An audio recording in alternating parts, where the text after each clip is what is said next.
दोस्तों नमस्कार, स्वागत है आप सभी का। आप जुड़ चुके हैं टॉप न्यूज हिंदी में। अगर आप हमारे चैनल पे नए हैं तो प्लीज हमारे चैनल को लाइक, शेयर और सब्सक्राइब कर दीजिए। तो आज हम बात करने वाले राजस्थान के अलवर जिले के तिजारा सीट के बारे में। जी हाँ, एक ही सीट का आज हम आकलन करने वाले हैं, जहां से बीजेपी के अलवर के सांसद बाबा बालकनाथ चुनाव लड़ रहे हैं। दरअसल जो गहलोत का 5 साल का सरकार रहा, जो कांग्रेस का सरकार रहा 5 साल में, जहां महिलाओं पे, आदिवासियों पे काफी अत्याचार हुआ, एक कन्हैया लाल मर्डर भी हुआ वहां पर, जो काफी सुर्खियों में रहा, और बीजेपी उसको इस चुनाव में काफी ज्यादा भुनाने की कोशिश भी किया। तो बात करते हैं बाबा बालकनाथ के तिजारा सीट का। तिजारा सीट का जो जातिगत समीकरण है वो काफी ज्यादा दिलचस्प है। अलवर जिला जो है वो हरियाणा के मेवात से मिलता जुलता है, और बाबा बालकनाथ को राजस्थान का योगी भी कहा जाता है। योगी जी उनके चुनाव प्रचार के लिए आ चुके हैं। वो एक मठ के महंत है, महंत भी है।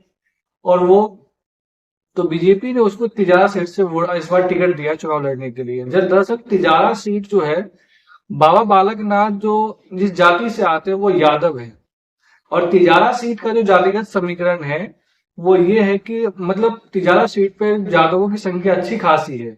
45,000 जो है तिजारा सीट पर यादवों की संख्या है, जबकि 1 लाख से ज्यादा, कुछ ज्यादा होगा, मुस्लिम मतदाताओं की संख्या है वहां पर। आप इस बात से अंदाजा लगा सकते हैं, जैसे यूपी बिहार में मुस्लिम यादव का डेडली कॉम्बिनेशन होता है, वैसे ही तिजारा सीट पर भी जो है मुस्लिम और यादव का एक डेडली कॉम्बिनेशन है। दरअसल अलवर जिले में 11 सीट आते हैं, जिसमें से बीजेपी सिर्फ 2 सीट जीत पाया था। 2 बीएसपी जीता था, 2 निर्दलीय, और 5 सीटें कांग्रेस को मिली थी। तिजारा सीट पर जो है पिछली बार संदीप यादव विधायक थे जो बसपा से लड़े थे, जो इस बार तक उसको बसपा ने टिकट दे दिया। बाद में संदीप यादव ने बसपा छोड़कर कांग्रेस चले गए, और कांग्रेस ने भी उसे टिकट नहीं दिया, तो इस बार शायद वो कहीं चुनाव नहीं लड़ रहे हैं। अब मसला ये है कि बाबा बालकनाथ चुनाव लड़के क्या वहां से फंस गए, क्योंकि वहां पर मुस्लिम सबसे ज्यादा संख्या है, उसके बाद यादवों की संख्या है, उसके बाद दलित ओबीसी जो आते हैं उसमें आता है, उसके बाद गुर्जर।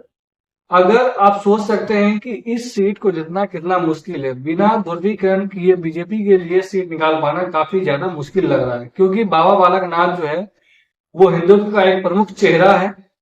गहलोत सरकार पर जब भी महिलाओं पे, ऐसी चीजों पे अत्याचार हुआ है, तो बाबा बालकनाथ को जो भाषण करने की शैली है वो एकदम आक्रामक है।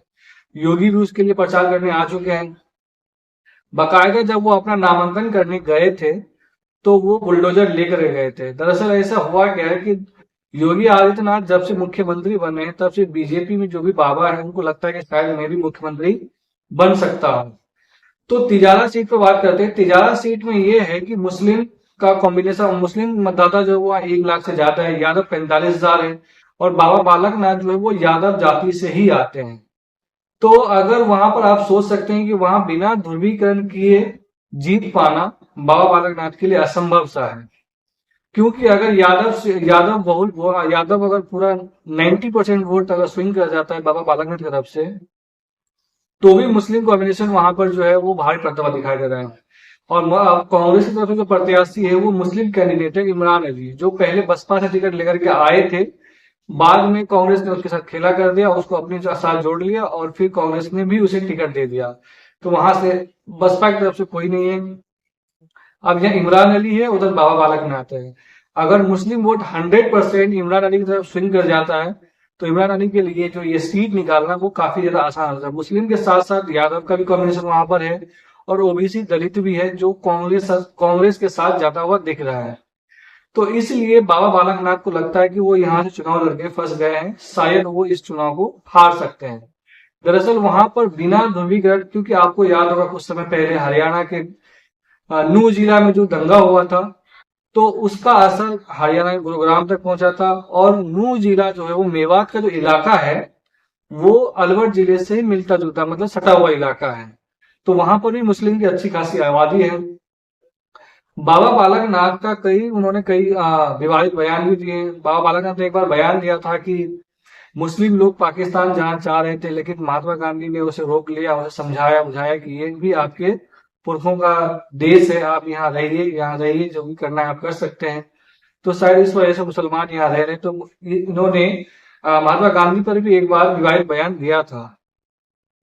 तो ये एक डेडली कॉम्बिनेशन है, जिन्हें अगर जातिगत समीकरण, उसके बाद गुर्जर मतदाता भी वहां पर अच्छी खासी है। लेकिन आपको पता है कि सचिन पायलट गुर्जरों का सबसे बड़ा नेता जो है वो सचिन पायलट है, और सचिन पायलट कांग्रेस से है। अब आपने देखा होगा फिलहाल ही प्रधानमंत्री नरेंद्र मोदी अभी गए थे, तो सचिन पायलट के जो पिता स्वर्गीय राजेश पायलट, उनको भी चुनावी भाषण में घसीट लिया था। उन्होंने कहा कि कांग्रेस ने राजेश पायलट के साथ अनदेखी किया था। अब उनका, क्योंकि जो जितिन प्रसाद थे उन्होंने सोनिया गांधी के खिलाफ राष्ट्रीय अध्यक्ष का चुनाव लड़ लिया था, और राजेश पायलट ने उसका साथ दिया था। इस वजह से कांग्रेस आलाकमान जो है वो सचिन पायलट के साथ से खुंदस निकाल रही है, इसलिए उसको सीएम नहीं बनाना चाहता है। तो सचिन पायलट ने कहा कि बाद में आके बयान दिया कि मोदी, प्रधानमंत्री नरेंद्र मोदी के द्वारा जो भी आरोप लगाए गए हैं वो सभी तथ्य से परे हैं, यानी इसमें कोई सच्चाई नहीं है। तो उसके बाद उन्होंने ऐलान भी किया कि आप जो भी 25, आप तो वोटिंग खत्म हो चुका, मतलब चुनाव का प्रचार खत्म हो चुका है, वोटिंग होना है 25 तारीख को।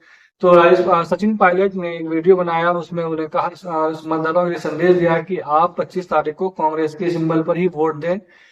तो इससे लगता है कि प्रधानमंत्री के भाषणों से ये लगता है कि जो गुर्जर मतदाता है वो एक लामबंद हो चुका है कांग्रेस की तरफ, सचिन पायलट की वजह से। तो इस वजह से अगर गुर्जर मतदाता कांग्रेस की तरफ शिफ्ट हो जाता है, मुस्लिम 100% वोटर शिफ्ट हो जाता है, तो फिर बाबा बालकनाथ के लिए तिजारा सीट जीत पाना बड़ा ही मुश्किल काम होगा।